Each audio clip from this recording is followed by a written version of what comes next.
Assalamualaikum warahmatullahi wabarakatuh.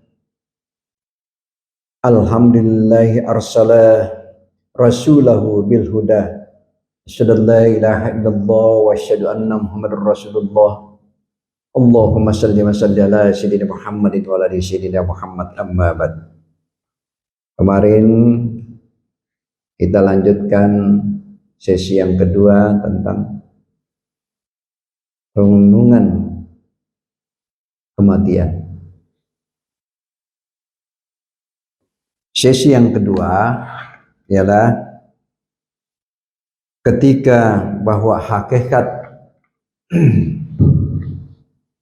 kematian yang telah diinformasikan oleh berbagai ayat dan hadis, ya, yang memperlihatkan kondisi ketika roh mulai berpisah dari badan. Bukannya roh itu menghilangkan, di mana semua kejadian itu mengandung pelajaran.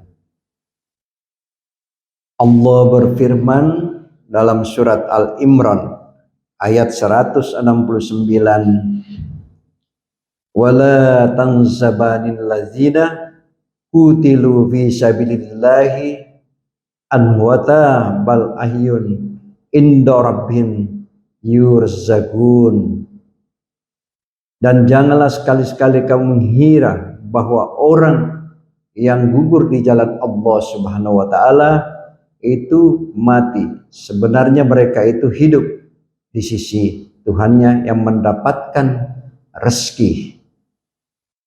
Ini yang kita harus melihat bahwa sudah dijelaskan dalam firman Allah tadi itu.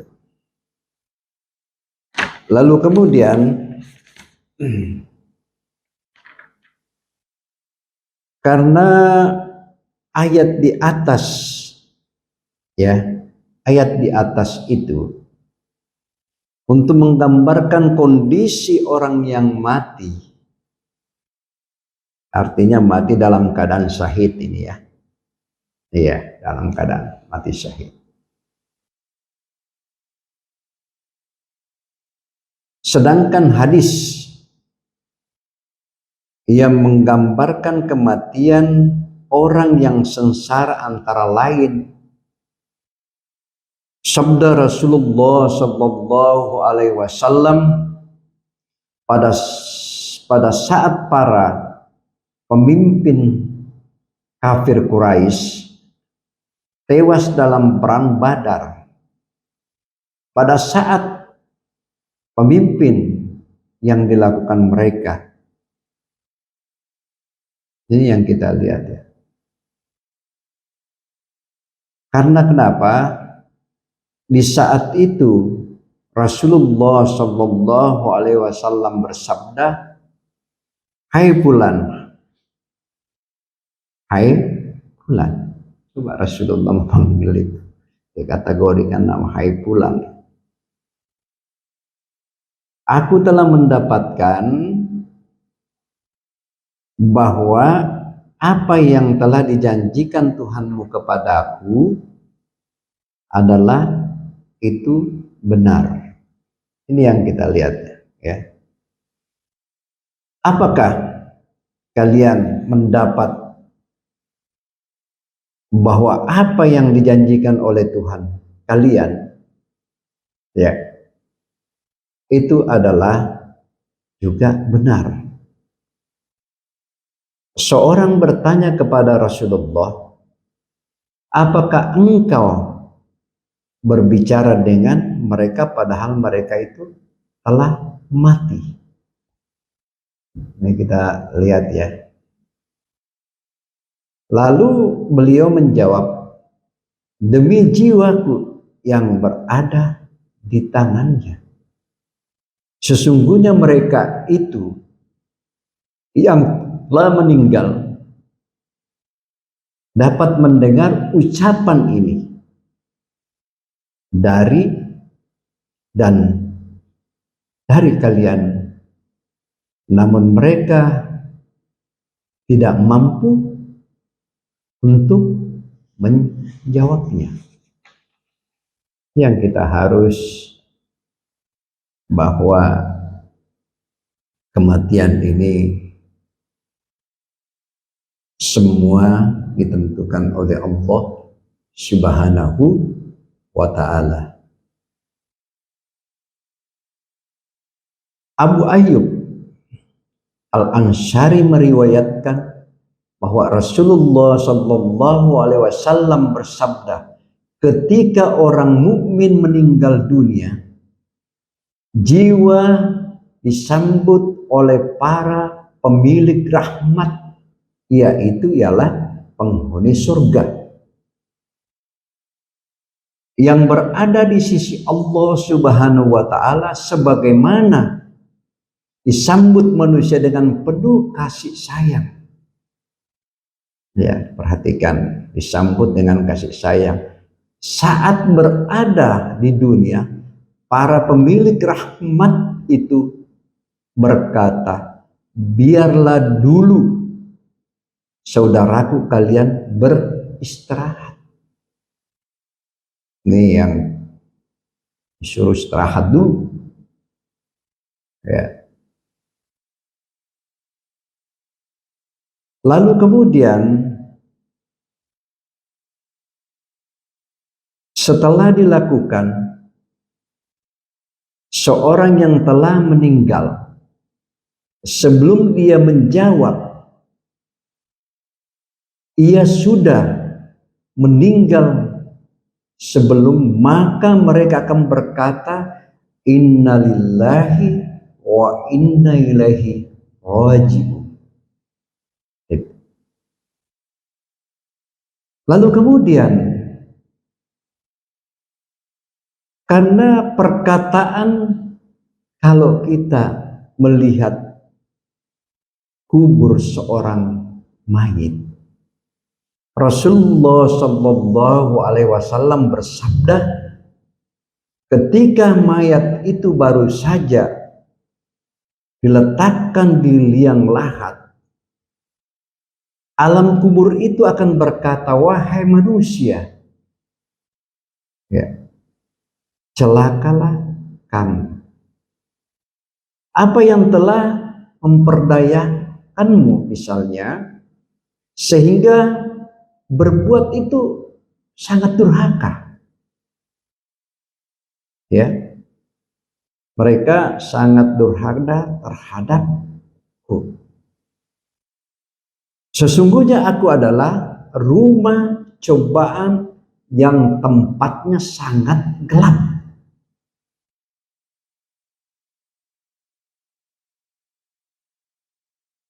Lalu kemudian ruangan isolasi misalnya. Isolasi itu dan sarang seperti tempat cacing-cacing. Apa yang telah kau memperdayakanmu sehingga engkau melupakanku? Saat itu, ya saat itu sedang berjalan melintasiku ketika mengantar jenazah. Ya, jika ia meninggal adalah orang yang baik-baik, maka amalnya akan mencarinya. Ya. Dan ia akan menjawab pertanyaan alam kubur dengan berkata, tahukah engkau jika engkau telah menyuruh kepada kebaikan, ya, dan mencegah kemungkaran? Alam kubur akan berkata, kalau begitu pohon-pohon akan menaungi, tubuh akan kembali menjadi cahaya, dan rohnya akan naik di sisi Allah Subhanahu wa ta'ala. Ini yang kita lihat ya.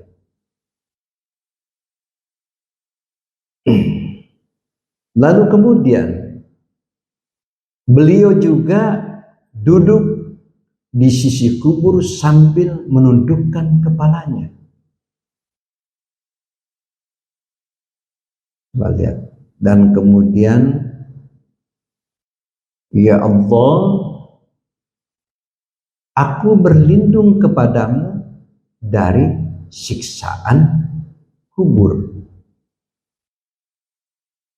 Itu 3 kali diucapkan. Kemudian beliau bercerita ketika orang mukmin meninggal menuju di akhirat, Allah Subhanahu wa taala mengutus para malaikat yang wajahnya nampak bagaikan matahari. Mereka membawa balsem dan kain kafan lalu duduk berjejeran. Dan jaraknya hingga jauh mata memandang. Ketika arwahnya keluar dari tubuh, semua malaikat yang ada di langit dan di bumi bersalawat untuknya, lalu segenap pintu langit dibukakan sehingga ia leluasa untuk masuk dalam pintu mana saja. Itu sudah disiapkan semua. Ya. Pada saat arwah itu naik, ada yang berkata, ya Rabb, hambaku si fulan telah datang. Allah berkata, kembalikan dan perlihatkanlah kepadanya segala kemuliaan yang telah disiapkan baginya, sebagaimana yang telah dijanjikan oleh Allah Subhanahu wa ta'ala. Ya, kita lihat, ya kan, kita melihat itu.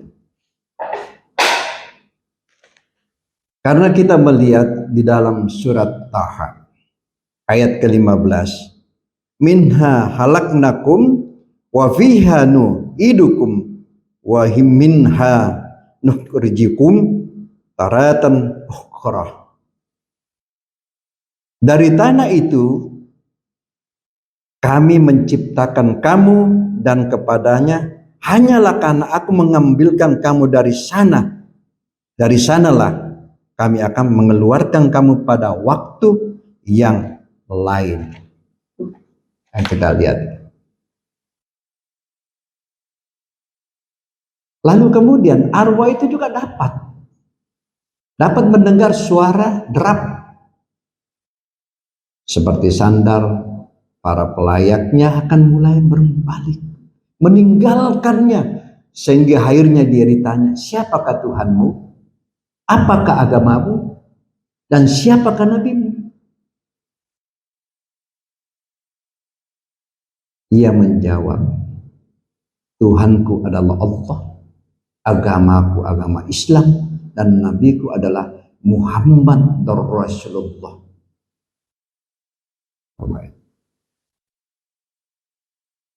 Lalu 2 malaikat yang membentak dengan suara yang amat keras.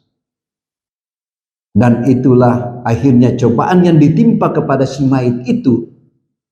Jika si mayit itu menjawab demikian, maka malaikat akan berkata, sungguh engkau benar. Inilah yang dimaksud dalam firman Allah Subhanahu wa ta'ala.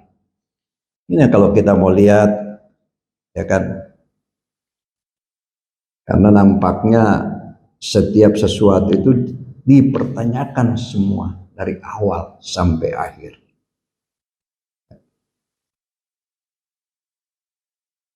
Aku meneguhkan iman orang-orang yang beriman dengan ucapan yang teguh, kalimat-kalimat thayyibah dalam kehidupan di dunia dan di akhirat.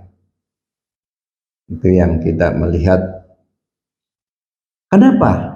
Semua itu telah datanglah seorang yang berwajah rupawan, berbau sangat harum dan berpakaian sangat indah kepadanya. Orang yang berkata, bergembiralah dengan karunia rahmatmu, dan di atas surga penuh dengan kenikmatan yang diberikan oleh Allah Subhanahu wa ta'ala.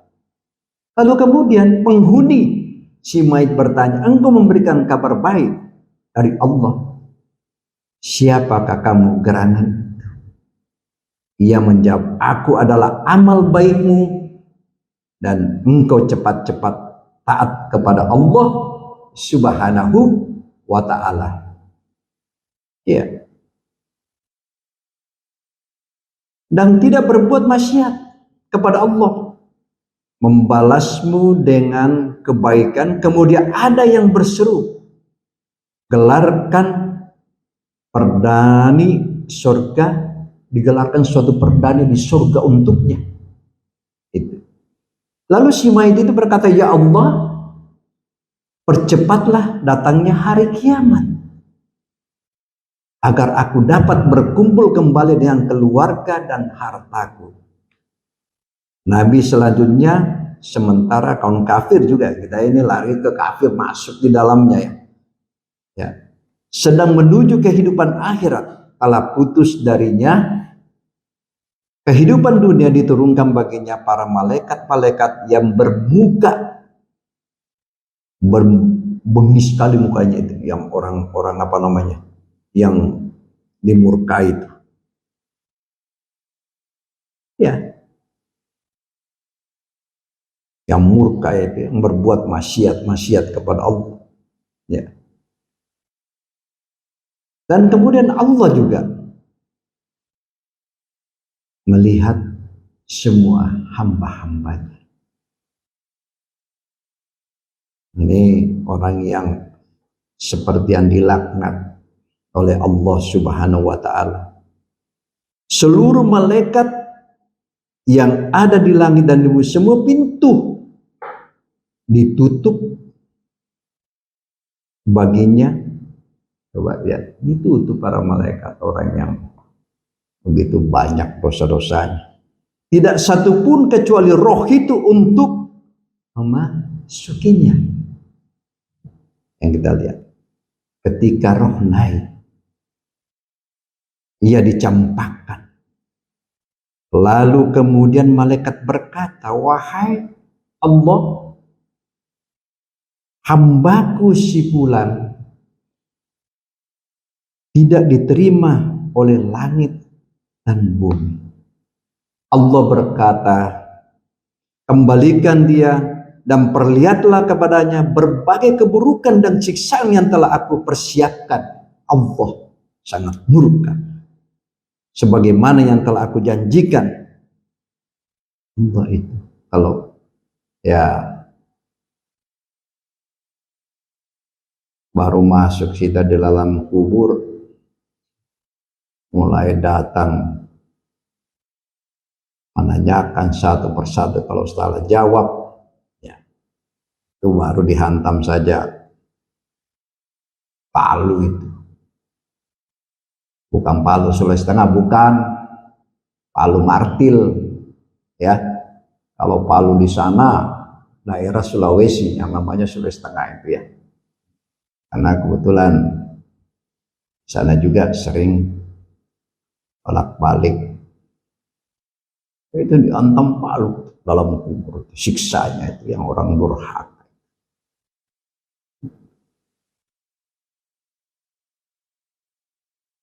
Inilah yang kita harus gambarkan, bahwa bagaimana kita harus memperlihatkan semua itu. Lalu kemudian Allah juga berfirman, minha halaknakum wa fiha nu'idukum wa minha nukrijukum tatara ukhra. Itu dua kali yang saya jelaskan tadi di dalam firman Allah. Dua kali saya ungkapkan itu. Ya kan? Kenapa saya katakan dari tanah itulah kami ciptakan, dan kepadamu hanyalah aku akan kembalikan kepadamu, di sanalah kamu akan mengeluarkan kamu pada waktu yang lain. Itu makanya dua kali saya sebutkan itu. Saya bilang tadi, Karena setiap semua perbuatan keburukan kita, gak ada yang bisa menolong kita. Ya, gak ada satupun. Lalu kemudian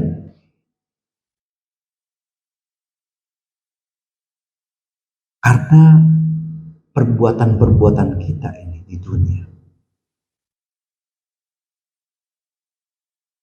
kita selalu tidak pernah mengingat-ingat dosa-dosa kita.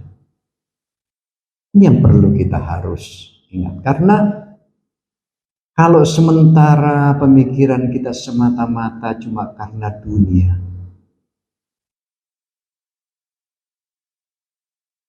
lalu kemudian kita tidak mengingat kepada akhirat. Karena setiap manusia kalau sudah diberikan suatu rezeki oleh Allah yang berlipat ganda, kadang-kadang harta itu bisa dibudahkan kepada dia.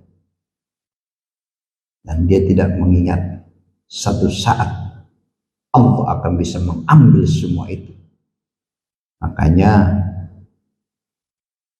bukan semata-mata karena dunia, tapi ingat juga akhirat. Fid dunya hasanah wa fil akhirati hasanah. Yang perlu kita lakukan hal-hal seperti itu. Seorang yang murka, jelek, berbau busuk, berpakaian buruk, seraya berkata, terimalah kemarahan asapnya Allah Subhanahu wa ta'ala yang pedih dan kekal. Allah telah memperlihatkan kepadamu, coba lihat, keadaan yang buruk. Dan roh itu bertanya, siapakah engkau? Ia menjawab, aku adalah amal perbuatan demi Allah, dulu engkau sangat cepat berbuat maksiat. Lambatnya buat, saat maka Allah membalasmu dengan keburukan. Kalau kau berbuat dengan kebaikan, kau dapatkan juga dengan kebaikan. Kalau kau berbuat suatu kejahatan, kejahatan pula yang kau dapatkan. Ya, itu yang saya katakan tadi. Maka Allah membalasmu dengan keburukan. Kemudian diciptakan baginya seorang yang buta. Ini diciptakan oleh Allah orang yang buta. Dikasih bisu tuli yang membawa palu itu besi. Di mana seandainya manusia jid bersatu untuk mengangkatnya, niscaya mereka tidak akan sanggup. Jika palu itu dikumpulkan kepada gunung-gunung, niscaya gunung itu akan hancur pula. Coba, menjadi seperti debu-debu yang berterbangan. Dengan alat itulah ia dipukul dengan sekali pukulan hingga dia hancur menjadi debu. Lalu roh itu dikembalikan bentuk semula. Kemudian dahinya dipukul dengan sangat keras sehingga berbenturan dan jeritan didengarkan oleh seluruh makhluk di atas bumi ini. Selain manusia dan jin, lalu terdengar suara berseru, gelarkan papan untuknya yang terbuat dari api, dan bukalah pintu menuju neraka untuk mereka yang zalim kepada Allah dan durhaka kepada Allah. yang selalu berbuat maksiat kepada Allah. Rasulullah Shallallahu Alaihi Wasallam bersabda, dalam kubur seorang mukmin laksanakan berada di sebuah tanah yang hijau, ditopan oleh 70 tiang yang memancarkan sinar terang menerang, sehingga laksana cahaya bulan itu ya di taman-taman hijau ditopan oleh 70 tiang yang saya bilang tadi memancarkan sinar terang-terangan, laksanakan cahaya bulan purnama itu. Nabi bertanya, kalian tahukah kepada siapa ayat sesungguhnya baginya kehidupan yang sangat sempit? Coba kita lihat lagi ya. Itu tadi di dalam surat At-Taha tadi itu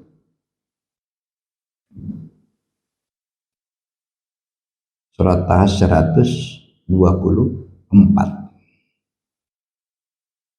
Wa man arada an sikri fa inna lahu ma'isyatan dahkan wa nahsyuruhu yaumal qiyamati.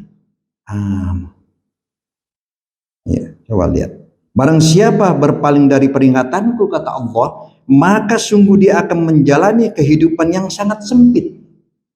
Dan kami akan mengkumpulkan pada hari kiamat dalam keadaan buta. Yang saya katakan dalam keadaan buta. Kalau saya tambah lagi, tuli. Sudah dibuta, kasih tuli lagi. Ya kan? Itulah. Nah, jadi lalu kemudian para sahabat menjawab, Rasulullah Shallallahu Alaihi Wasallam dan Rasulnya yang lebih banyak mengetahui. Nabi berkata, untuk orang kafir yang diasap dalam kuburnya, dalam kubur ia akan didatangi 99 ekor ular naga. Kalian tahu tentang tenaga itu? Mau lihat itu tenaganya gimana, itu 99 ekor ular naga. Naga itu lalu kemudian negala kepalanya itu naga, dia punya ular kepalanya doang itu 70 kepala ular naga. Ular-ular itu tersebut memancarkan dan menyegatkan, menghembuskan tubuhnya hingga hari kiamat. Makanya kita harus melihat sesuatu, jangan sampai kita mengejar dunia,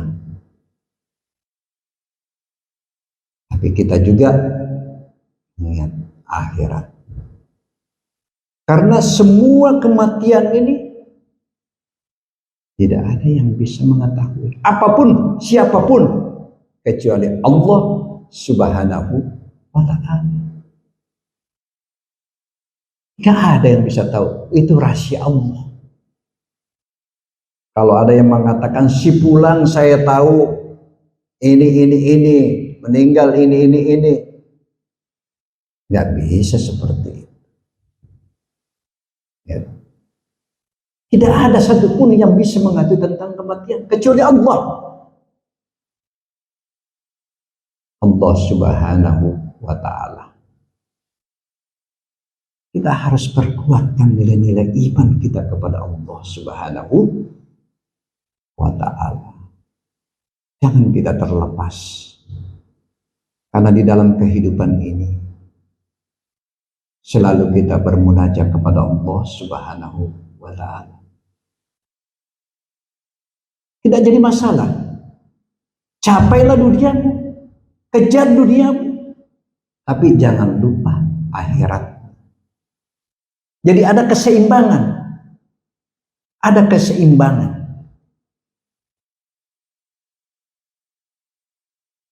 Setelah kita selalu mengingat-ingat Karena kadang-kadang orang sudah memikirkan, ya siapa sih yang tidak ingin yang namanya harta itu wajar yang diberikan oleh Allah. Yang saya katakan tadi, silakan aja kejar dunia. Tapi jangan lupa yang saya katakan lagi tadi, jangan lupa akhirat. Ya. Tidak ada yang satupun yang bisa menolong kita kecuali Allah Subhanahu wa ta'ala. Itu yang kita harus. Harta, oh harta lah. Jabatan, pangkat, apalagi